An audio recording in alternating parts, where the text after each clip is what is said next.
साथियों नमस्कार। दो महत्वपूर्ण खबरें एक तो इंटरनेट पर घूम रही है कि केंद्र सरकार की तरफ से केंद्रीय कर्मचारियों और पेंशन भोगियों को जल्द ही 18 महीने का डीए और डीआर का एरियर मिल जाएगा।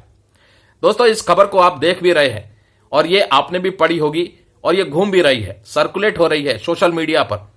दोस्तों जैसा कि आप सबको पता है कि 18 महीने के डीए एरियर को लेकर के लेटेस्ट जो सरकार की तरफ से जानकारी आई थी वो संसद में आई थी और संसद में सरकार ने साफ इनकार कर दिया था कि कोविड-19 के बाद भी राजकोषीय घाटा बरकरार है, जिसके चलते 18 महीने के डीए और डीआर के एरियर को रिलीज करना व्यवहारिक नहीं समझा गया।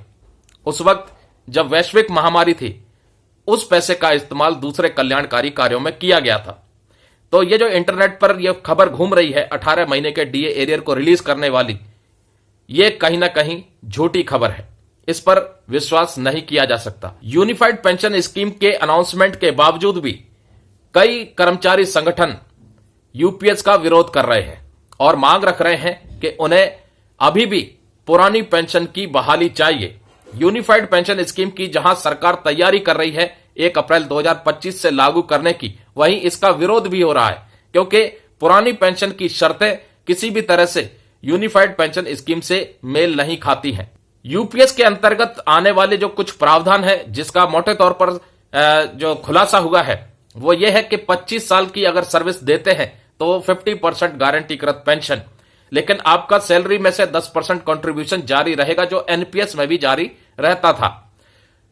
उसके बाद जो कंट्रीब्यूशन का पैसा है वो रिटायरमेंट के वक्त आपको पूरा नहीं मिलेगा। उसके बदले आपको ग्रेच्युटी के अलावा रिटायरमेंट के वक्त हर 6 महीने की सेवा के बदले आपको सैलरी का 10वां हिस्सा जुड़ता जाएगा और वो आपको रिटायरमेंट के वक्त मिलेगा, जो कि बहुत ही कम है।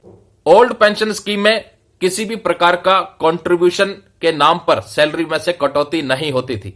आप जब रिटायर होते थे तो लास्ट सैलरी का 50% आपको बेसिक पेंशन के तौर पर मिलता था और जब जब सरकार महंगाई राहत डिक्लेयर करती थी वो महंगाई राहत भी आपको पेंशन के साथ भुगतान होती थी।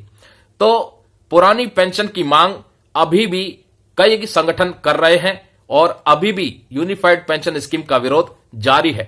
आईआरटीएस ने अभी लेटेस्ट अपने कंसर्न्स रेज किए हैं कि क्यों उन्हें यूपीएस नहीं चाहिए और पुरानी पेंशन की बहाली चाहिए। वहीं कुछ कर्मचारी संगठनों की जो मांग है वो यूपीएस में संशोधन करने की भी मांग है कि यूनिफाइड पेंशन स्कीम में जो 10% सैलरी में से अंशदान के नाम पर कटौती होगी वो पूरा पैसा उनको ब्याज सहित मिले, यानी जो जीपीएफ पर सुविधा लागू होती है वही अंशदान वाले पैसे पर लागू हो और जो 25 साल के बाद 50% गारंटीकृत पेंशन का प्रावधान है उस अवधि को कम करके 20 साल किया जाए। तो एक संगठन कुछ और मांग रख रहा है और एक संगठन कुछ और मांग रख रहा है, लेकिन सरकार ने अपना रुख साफ कर दिया है कि अब 1 अप्रैल 2025 से यूनिफाइड पेंशन स्कीम देश के लाखों केंद्रीय कर्मचारियों के लिए लागू होने जा रही है।